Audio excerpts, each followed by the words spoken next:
બે દિવસનો જબરજસ્ત વરસાદ, જેથી આ કેનાલના કિનારાના ખેતરમાં જો આ જગ્યા જગ્યા પર રોડ તૂટવાના કિસ્સા,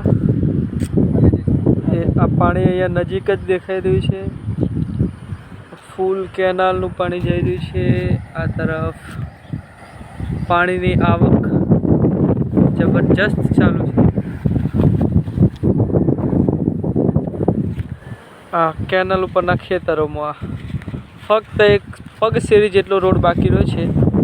બાકી આ બાજુના ખેતરમાંથી બિલકુલ આ તૂટી ગયેલો છે રોડ. અને 2 દિવસ હજી ચોમાસામાં વરસાદની આગાહી હજી પણ પાણી વધવાના સંકેત આપી રહી છે. જગ્યા જગ્યા પર રોડ તૂટવાની ને ઘટનાઓ